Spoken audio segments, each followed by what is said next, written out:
Good morning, everyone. I hope you've all enjoyed the long bank holiday weekend, and thank you for joining May's edition of Blackfinch's 10-minute market forecast. My name is Josh. I'm the product specialist for Unlisted Investment Solutions, and considering this is the first day back, I'll try and make today's webinar nice and light for you so you have some easy listening.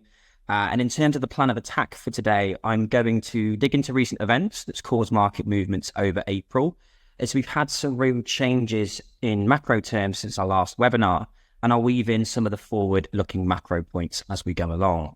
As always, don't forget you can submit questions prior to our webinar for us to discuss if you're looking to understand our asset allocation views or at the broader market or regional level, and we'll be sure to work it in going forward. But for now, let's get stuck into April. And it's once again been interest rate policy that was the focus of markets in April, with the likelihood of a higher for longer interest environment still staying around. And if we think about back to just 4 months ago, markets were pricing in 6 US interest rate cuts this year alone. And that feels like an awful long time ago. And consensus now is that really it's only going to be 1 or 2 cuts in the US that's more realistic. And actually, there are some commentators thinking that the Federal Reserve won't even make a move at all before the end of the year. So there's a lot up in the air at the moment. And if we dig into the US a bit more to understand what's going on, the proof is in the pudding with recent economic data. US inflation is still going to be the key metric for the region, and figures released towards the end of the month did little to cheer investors. Core personal consumption expenditure, or core PCE inflation, came in at a reading of 3.4%, and that's well above the Fed's 2% target. And as a reminder, PCE is preferred over CPI by the Fed, as they believe it offers more comprehensive coverage of goods and services in comparison. And it's clear to see when you're looking at it, because it's that services, it's the shelter component that's causing a bit of a headache for the Fed. And then at the same time, US GDP figures for the first quarter of 24 fell to 1.6%, which spooked investors over the risk of stagflation. But this is far too early to be making that call, as it could just be a bump in the road, as we need a bit more data to form a valid argument. All of this has fed into a minor sell-off in the US over April, where a number of the key companies in the S&P 500 have come down from some pretty toppy valuations. Although, if you've been keeping track of earnings in earnings season, 6 of the Magnificent 7 have reported some strong results, and this has kind of propelled the US further over the near term.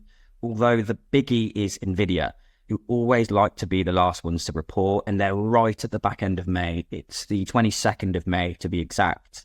And many are expecting them to smash targets again, and that can be a big catalyst in the US, as it has been before if we're looking over recent months and quarters. However, if we go back to the macro environment and focus on that, although the US economy has had a slight wobble, in contrast, we've seen market dynamics in the UK shift notably over the last few months.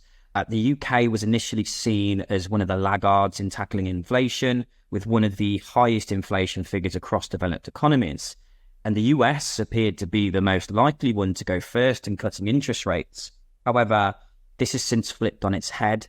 The Bank of England have hinted in recent months that the potential for interest rate cuts now that inflation is much closer to target, and it's the US that has a bit of uncertainty surrounding the economy. And if we start with UK inflation first of all, CPI fell in March to 3.2% from 3.4% in Feb, although a more pessimistic investor could argue the scale of the drop disappointed, within services inflation still being that surprisingly sticky metric. But many are expecting falls in inflation going forward, and this has really given a glass half full sentiment in the UK, with the FTSE 100 breaching its 8,000 point level, which was a barrier that many thought unreachable or unbreakable, and we've continued to see this trend. And you can also kind of attribute this to a weaker pound against the dollar, and that's been a key player in the power surge, as it's really helped many of the exporting companies in the FTSE 100, and the value of the pound is falling because many are expecting the UK to go first in that interest rate cut now. And I checked this all over this morning over a coffee, and the FTSE 100's already broken that 8,200 mark. And you can argue whether that 8,000 point mark was a bit of a resistance level. And now that it's broken, falling interest rates, normalized inflation can be a nice little catalyst for the region. which is absolutely well needed after some poor performance relative to peers. And anecdotally, the Monetary Policy Committee suggested it would need to see further progress on services inflation and pay growth before loosening policy. We still think at Blackfinch it's about a 50-50 on an interest rate cut for June. But if April's CPI comes out below expectations and closer to the 2% target, I think it might skew to a yes.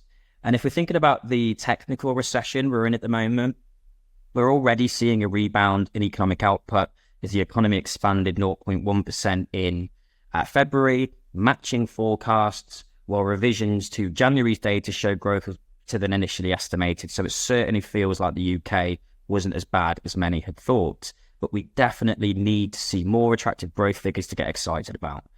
And this excitement was also shared for the Eurozone. Economic data was supportive for considering interest rate cuts as well. Headline inflation in the Eurozone decelerated more than forecast at 2.4% in March from 2.6% in Feb. Core inflation, which excludes those volatile food and energy prices, also slowed to 2.9% from 3.1%. And this is really key to help with that interest rate narrative. It's a step in the right direction. Also, you may have seen us mention Germany specifically in some of our updates across our social media platforms. Now, this is an economy that's particularly a manufacturing heavy and export reliant economy. And the macro conditions somewhat have been outside of their control with the COVID pandemic and global conflict impacting them. It's made it quite difficult for them to post the growth they're used to, and company valuations have kind of fallen and followed suit. However, we've seen prospects improve for Germany in April. Their economic upturn seemed particularly strong, and the services are showing recovery and manufacturing as well for the first time since the beginning of the year. And this pushed a key composite index up into expansionary territory for the first time in nearly a year. And all of this is going on with the Fed. They had their March meeting, which showed policymakers are getting a bit more confident that inflation was slowing, getting to the target level in a timely manner. But again, it's the same narrative where they're wanting to see a bit more economic data before making that decision. And just to summarize, I've covered a lot of different economies here. It certainly feels like we're getting much closer to finally start seeing some interest rate cuts coming through. And there's going to be some key economic data points to look out for this month. So keep an eye out for the 10th of May, where GDP month-on-month growth figures will be coming out for the UK. This is going to be really important as it's going to help us understand how shallow this recession actually is. We're expecting this to come in at around 0.3%. That's a stronger expansion than Feb's data. And if we move on to the 15th of May, US CPI. And I know that I've talked about PCE inflation today, but CPI is still the one that a lot of markets and investors are looking at. So certainly expect some volatility around this date if we see a miss to forecast. The 22nd of May is a big one for the UK. Year-on-year inflation is being released. So it was 3.2% in March. And like everyone, we're wanting to see that downward trajectory and nothing too spicy against forecasts. If all is well, I think this could be a good driver for the UK after that date, especially for small cap stocks. Also, don't forget about Nvidia's earnings release, which is on that day. There's going to be a lot going on in that day, especially across the pond, which could feed into upside or downside market movements. And then right at the end of the month, 31st of May, which is core PCE. This is going to be the one the Fed's wanting to go well the most. And this will, again, reaffirm those interest rate cut expectations. But brilliant. I think that's everything from us today. So thank you very much for attending May's webinar. I hope you all have some nuggets to take away to your clients for this week. And as always, should you have any questions off the back of today's content, feel free to contact a dedicated support team, which is strategicteam@blackfinch.com. We'll ensure to get back to you. And as always, the next webinar will be held on the first Tuesday of the month, so Tuesday the 4th of June, same time at 8:50. And we'll be looking forward to seeing you then. So thank you very much. Take care.